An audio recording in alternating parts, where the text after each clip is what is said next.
Biology, My Passion. I am Soumya Harikrishna. We are learning the chapter Life Processes. We completed nutrition, respiration and transportation. Now we are going to learn excretion. What is meant by excretion? In very simple terms we can say excretion is the removal of waste materials from our body. We know there are so many life processes going on in our body. So all these activities produce waste materials in one form or the other. For example, let us take nutrition. Their undigested food is produced as a waste material that is removed through the large intestine. Then after respiration, we produce carbon dioxide as a byproduct.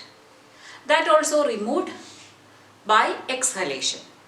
But there are many other complex activities happening in our body or metabolic reactions are happening. So as a result, different waste materials like ammonia, urea, uric acid, different ions and excess water all are there in our body. So if we don't eliminate them time to time from our body, they may become toxic. So excretion is a very important life process for us. So let us now see what is the definition of excretion. The biological process involved in the removal of harmful metabolic waste. Okay, the waste of the metabolic reactions are very harmful from the body is called a excretion. So mainly when we talk about the excretory system and its function, we are talking about the nitrogenous waste produced in our body. Okay, so different organisms have different strategies for removing the waste materials. For example, if it is a unicellular organism, like having only one cell in the body, like amoeba or paramecium, they don't have a complex mechanism. But what do? By simple diffusion, the waste materials are removed from the surface of the body to the surrounding water. But when complexity increases, systems are also forming. So in this, we are going to learn about the excretory system in human beings. Now let us look at the parts of human excretory system. So we have a pair of kidneys on both the sides, a pair of ureters. The urine filtered in the kidneys is brought down to the urinary bladder by a pair of tubes called ureters. The ureters will come and join with a muscular bag that is called a urinary bladder. Then from the urinary bladder, once it is filled, the urine is removed out or voided out through a tube that is called a urethra. So these are the parts of human excretory system. It's very simple. A pair of kidneys, a pair of ureters, a urinary bladder and a urethra. Okay. Now where are kidneys located? Kidneys are located in the abdominal region, one on both sides. You can see this part here is our location of our kidneys. So if you see the size of the kidney, each kidney has 10 to 12 centimeter length. That means your small scale is almost 15 centimeter, less than that. And 5 to 7 centimeter width. And it is a dark brownish color structure and it weighs almost 120 to 170 grams. Hope you are taking down the notes when I am writing on the board, and also now we are going to study how to draw the diagram. This diagram is a very simple diagram, but it is important. Many times this diagram has been asked in the examination. So take a pencil and draw with me. Always draw diagrams with pencil, label with pencil. Okay. So if you don't have a pencil, pause the video, go get your pencil and draw with me. Now, whenever you are drawing a diagram, you have to give the heading of the diagram or you can give it as a footage also, but it is important. Okay. So now how will we draw? We have to draw a pair of kidneys. The kidney has a shape of a bean. So, this you can draw little. Okay, so this is the left kidney. When I taught you the heart diagram also I told this side is considered left. So this is left kidney, this is the right kidney. So from the kidney what is coming down? A pair of ureters.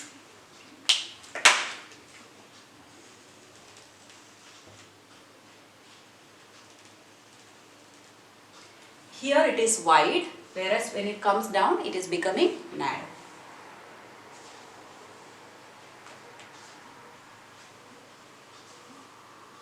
Okay, this will end into a muscular bag called a urinary bladder.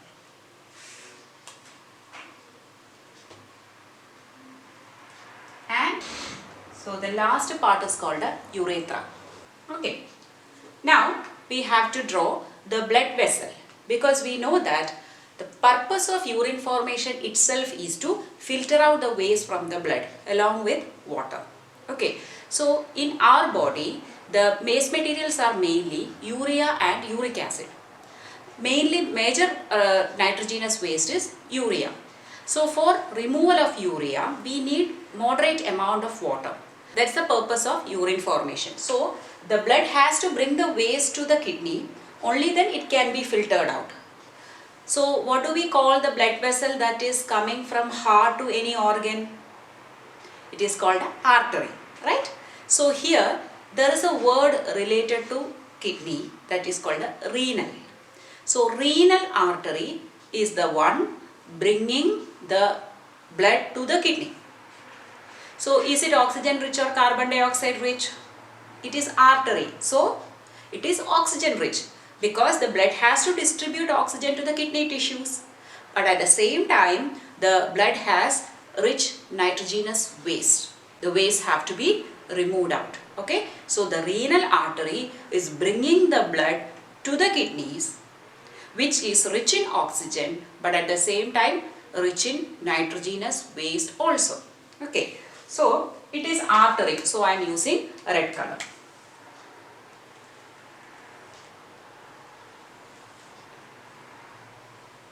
So I am stopping here, because now I have to draw the vein also. Why vein? Because this artery will distribute the blood inside using capillaries, and exchange of gases will take place. Now the capillaries will join back to form the vein, which is rich in carbon dioxide, whereas the nitrogenous waste are not there, because nitrogenous waste filtered out by the kidney, but now the blood is rich in carbon dioxide. So now the vein will take it to the right auricle of the heart.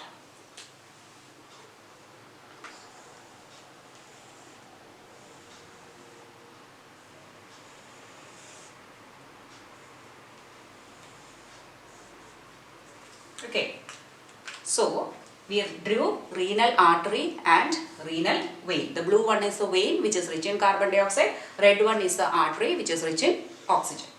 Now shall we label? So this one is called a left kidney.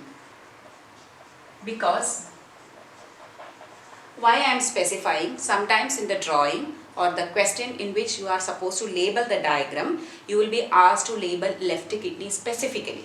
Okay, so you have a tendency to mark this as left. No, this is the left kidney. Now this is renal vein. So here is the left kidney, this is renal vein, this is renal artery,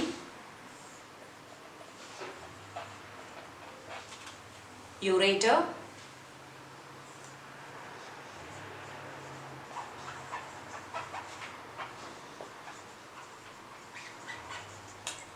urinary bladder,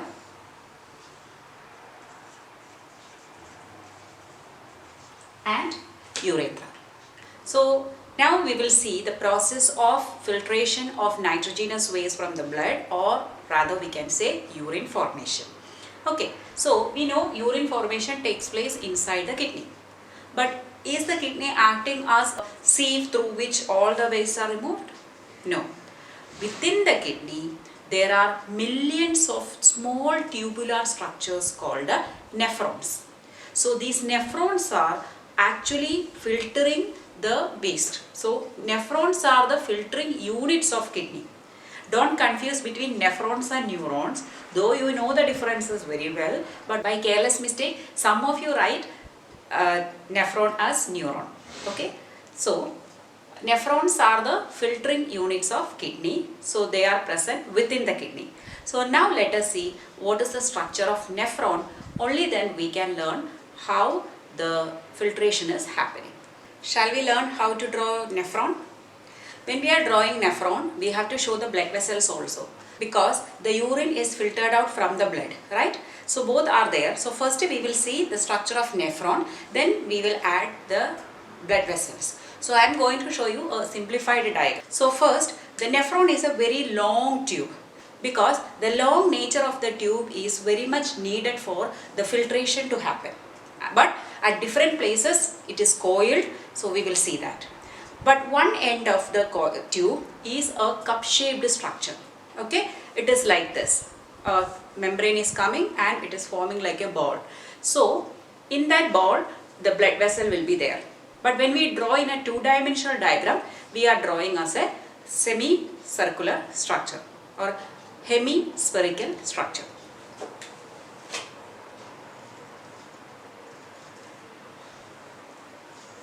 So this is the cup-shaped end of the nephron.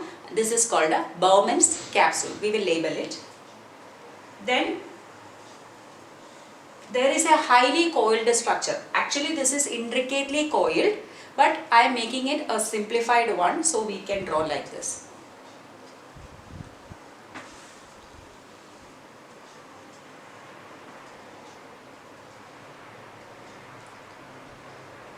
Now there is a long loop. This loop you can take almost 5 to 6 lines in your notebook if it is a rolled sheet.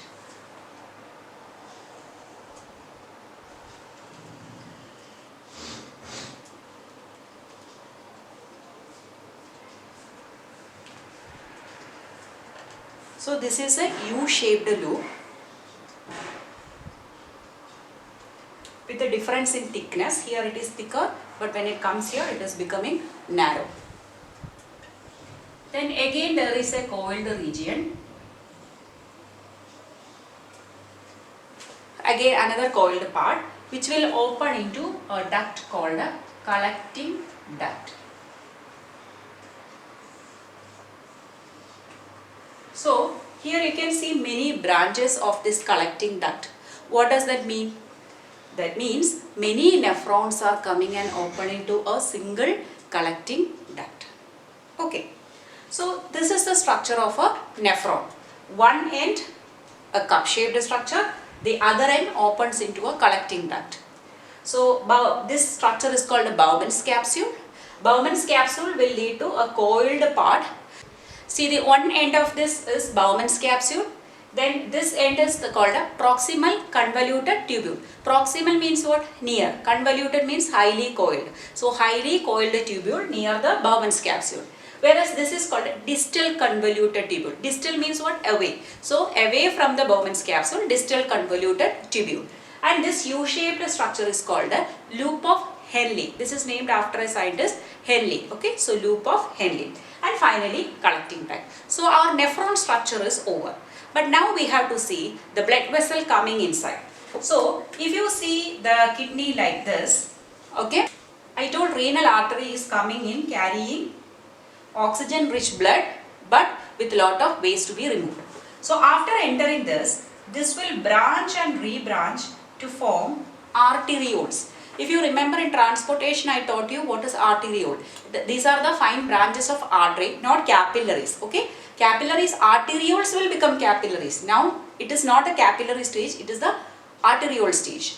So these arterioles will enter into Bowman's capsule. So there are several Bowman's capsule. Suppose this is one. Many nephrons are there, right?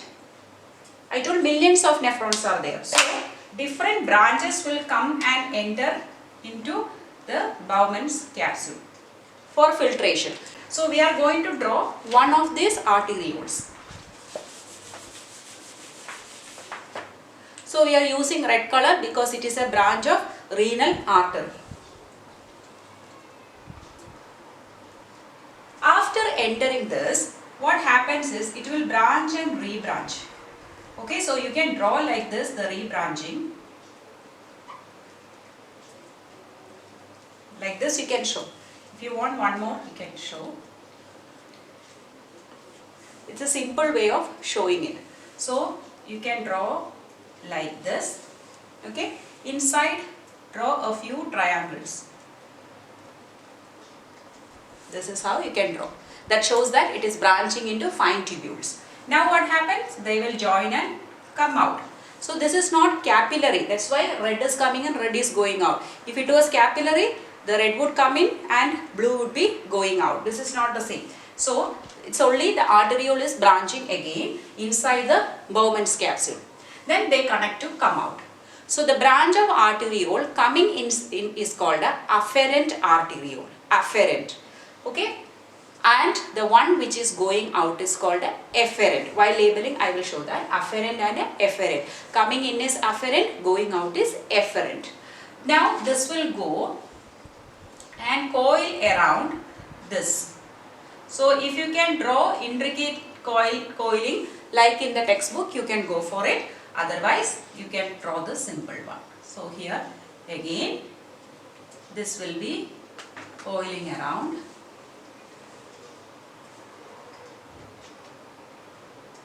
And coming out. Now only this is going to branch into capillaries. So you know that capillaries, how are they forming? One artery will come and branch and rebranch to form capillaries, and the capillaries will join back to form the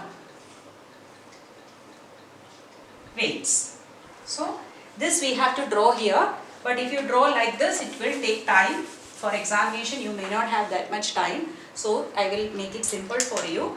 So one you can show like that, maybe one.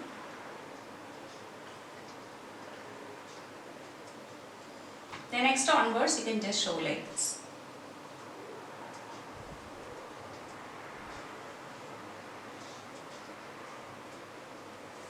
Okay. Now what is joining back? The veins.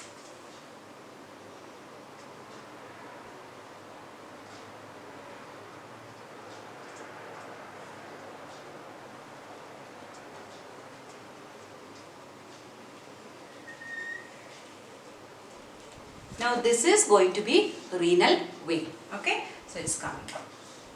So during this time, oxygen will be given to the tissues of the kidney and carbon dioxide will be taken back into the blood so that it can be oxygenated in the lungs. Okay, so this is the overall structure of a nephron. So now we will label the parts. So this one, I don't have space here. When you are drawing, you can take space. So I am marking it as one. One is afferent artery or afferent arteriole to be specific. So this one is 2. What is that? Efferent arteriole. What is this? Bowman's capsule. Right? Bowman's capsule. Then this structure is called a glomerulus. When the blood vessels are branching inside, that is called a glomerulus. Actually, filtration takes place inside the glomerulus. This I mentioned PCT. This is DCT. But you don't, in your textbook, PCT, DCT not given, only coiled part of nephron you can mark together. So, I will write here, PCT stands for proximal convoluted tubule. But you can write as coiled part of nephron, DCT, distal convoluted tubule. Then this is loop of Henle. Loop of Henle. This is actually the blood vessel. So here you can write here.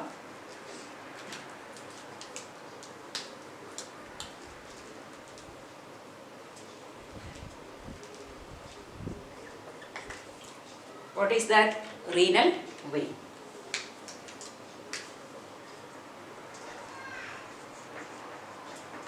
Finally, collecting duct. So these are the parts of our nephron. That is a cup-shaped Bowman's capsule, PCT, DCT, loop of Henle enters into collecting duct. Blood vessel coming in the branch of arteriole called the afferent arteriole. branches inside to form the glomerulus, join back to form the efferent arteriole, which will go coil around the convoluted part. Then it goes around the loop of Henle and comes out as renal vein. Hope this is a simplified diagram for you.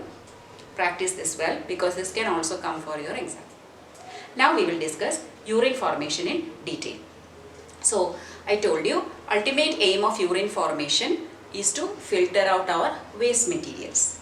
So when this is bringing, the arteriole is bringing the nitrogenous waste rich blood, you know, from here when it is branching, it is becoming narrow. So you know that when the space or the diameter is decreasing, it is increasing the pressure inside. So when the pressure is increasing, there is a squeezing effect for this. From the blood, almost all contents of the plasma, hope you remember the composition of blood in detail. If not, please watch the transportation video and learn that. Okay, so plasma means not the blood cells, the plasma.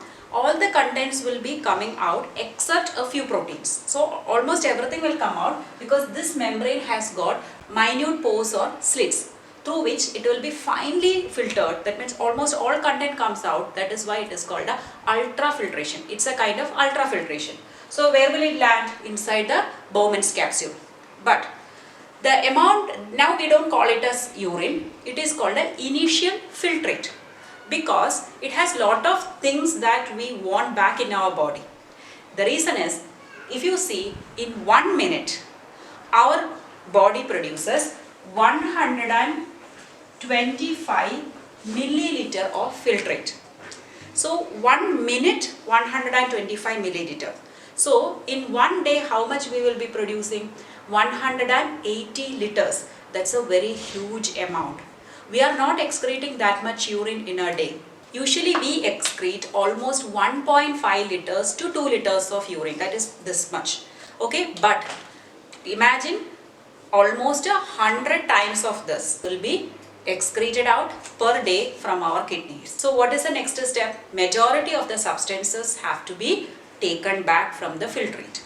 We have these substances needed for our body like glucose, amino acids, because we know glucose and amino acids are produced after digestion. These are the nutrients for our body, but they are filtered out. Now we have to take them back. Then excess water. We cannot excrete almost 200 liters of water from our body, and also salt. Some amount of salt will be taken to maintain the osmolarity. So this is a very important question. What are the substances reabsorbed from the filtrate? 4 are there. So 4 means what? Into half marks you will get 2 marks. Okay. The substances reabsorbed from the filtrate are glucose, amino acids, water and some amount of salt. So once they are taken back, by the time it reaches here, it is a concentrated form of urine and it will be voided out of the body. Okay. So during this time, it's not only that the substances are reabsorbed, certain substances are secreted into it, because we associate our excretory system with the excretion of metabolic waste. But apart from that, there is another important function for the kidney, that is called a osmoregulation. That is maintenance of our ionic and pH balance. So for that, some ions or minerals are being secreted into the filtrate also. Okay, so this is simply the urine formation. You are not studying in detail in class 10 level. So here what happens? First, when the blood is passing through the glomerulus, almost all contents of the plasma except some proteins will be filtered out finally through these membranes, and that is called the initial filtrate. From the initial filtrate, glucose, amino acids, water and salt are reabsorbed while they pass through the convoluted part or the coiled part of the nephron. Now the concentrated form of urine will be coming to the collecting duct. So each collecting duct is receiving from many nephrons. Finally they will be brought near the ureter. Then through the ureter the urine will come down and will be stored within the urinary bladder. And urinary bladder can store it up to 500 ml or half a liter. After that the walls will stretch and the wall receptors will send a message to brain that I cannot hold anymore. Then the brain will send a message to void out the urine. Okay, so finally the contraction of the urinary bladder will remove the urine through the urethra. Okay, so this process is actually called a micturition. This is the whole process of urine formation. So this is an important question for you. Write the factors on which the amount of water reabsorbed depend. The amount of water reabsorbed means what? In other words, it is the amount of urine produced. Okay, so there are two factors. One, how much excess water is there in the body. If you have lot of water in the body means what? The lot of urine will be produced. Okay, and also how much dissolved waste to be excreted. So if you have more waste to be excreted, more urine has to flow out of the body. So this is very important. Now we know that there are certain people who will have problem with their kidney. Like there may be a calcium stones forming, that is called a renal calculi. There are treatments available. We can break off it or some medicine can be taken. Or sometimes some minor surgery may be required. But there are certain cases where kidneys fail to function. That is called a renal failure. If only one kidney is functioning, we can sustain life. But if both the kidneys fail, then that is a very dangerous situation. Because we learned that the nitrogenous waste like urea, uric acid have to be removed regularly, otherwise they can be toxic to our body. So removal of waste is very important. So for these people, if both the kidneys fail, what is the ultimate solution for that? They have to go for kidney transplantation. That means they have to get a kidney from a suitable donor that matches with the body, and then they can use that. But till then the life has to be prolonged. Or in some cases transplantation may not be feasible depending upon the health condition or age factors. So these patients have to go for a method or a treatment called a dialysis, or we call it as hemodialysis, where we are using machines like artificial kidney machine to remove the waste materials from our body. So let us now discuss the functioning of an artificial kidney machine. The principle used is called a dialysis. Here you can see the artificial kidney machine. So in this there is a box. This box contains dialysing fluid, and there are tubes inside through which we pass the blood of the patient. We take the blood from artery, preferably from the arm. We make a small incision through which we take out the blood from the artery, and that blood is now flowing through the tubes inside. So once it is passing through the tubes, the tube membranes are semi-permeable. That means similar to our body membranes, right? So semi-permeable means what? Only certain substances will move according to their concentration gradient. That is from higher concentration to lower concentration. Which one is higher? It will go to the lower concentration. So within the tube, now what is present? Blood is present within the tube. Outside what is present? The dialysing fluid. It is separated by a semi-permeable membrane. Now look at this. In the first picture I have shown blood. In the second one, dialysing fluid. In both this you can see black, blue and green dots. I have made equal number of them. So there won't be any net movement. Black won't move, blue won't move, green won't move, because their number is equal. So net movement is nil. Whereas red ones are present only in the blood, which are not there in the dialysing fluid. So here the red dots indicate the nitrogenous waste. So now what happens? The red ones only will move from the blood to the dialysing fluid, because only that is present in the blood, not in the dialysing fluid. So the dialysing fluid has the same consistency like that of plasma. Only difference, it is devoid of waste, but blood has waste. Rest concentration or osmotic concentration is the same. So now what happens when it is moving? Only the nitrogenous waste will be flowing down to the dialysing fluid. And once the blood passes from here, it is passing through all these tubes, and finally when it is coming here, it is devoid of waste. All waste now being removed to the dialysing fluid. So what happens now? We are giving the pure blood back. Pure in the sense the nitrogenous waste is not there. Okay, devoid of nitrogenous waste, we are giving to a vein. Why are we taking from an artery and giving to a vein? Because we know that if we give it to a vein only, the blood will go to heart and will be pumped to every part after oxygenation, right? But if you give it to an artery, it will take it to only one organ. Understood? So here timely we have to remove the used dialysing fluid because it will be saturated with the waste. So from one end we are giving fresh dialysing fluid, whereas from the other end we are removing the used dialysing fluid. So the process can go on.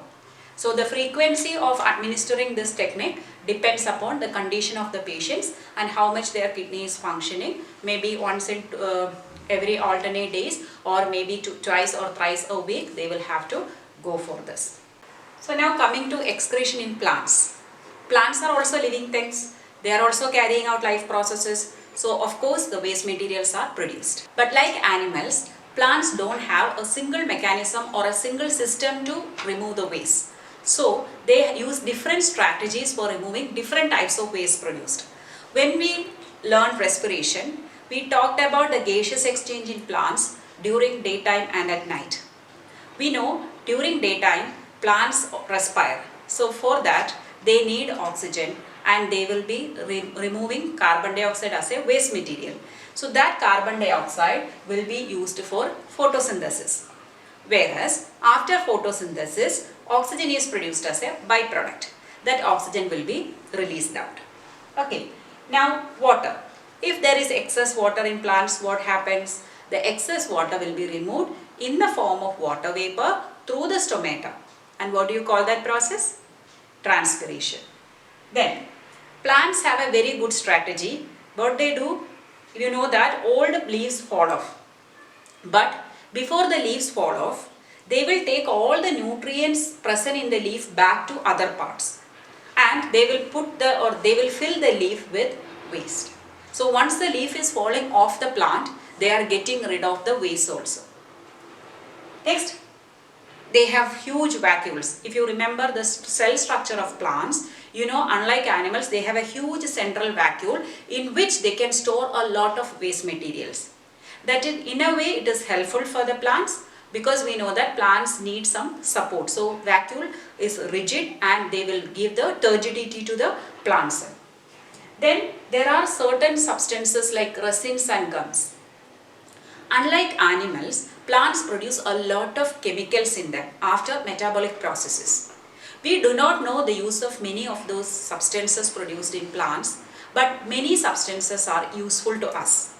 So, like that too are resins and gums. They are useful to us. As far as plants are concerned, it is a waste material.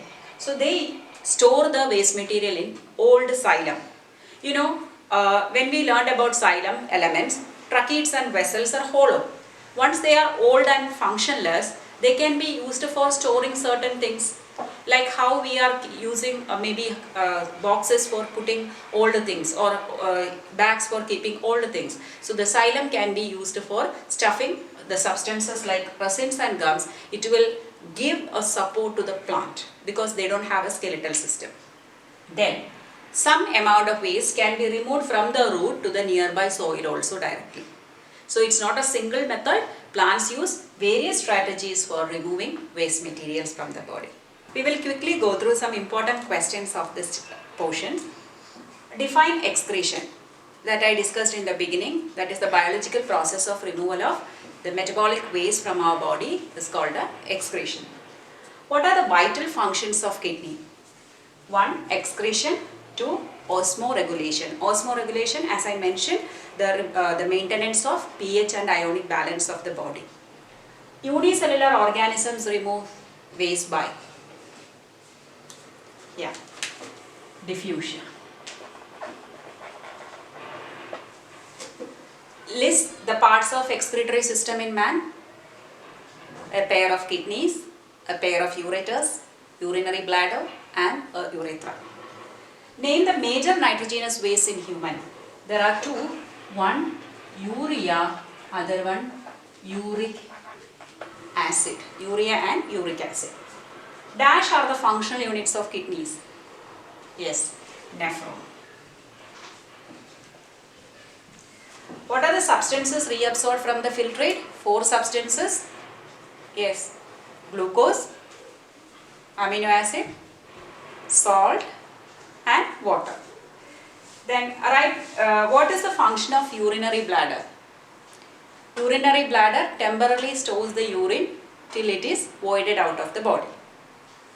Dash brings blood to the kidneys. Renal artery.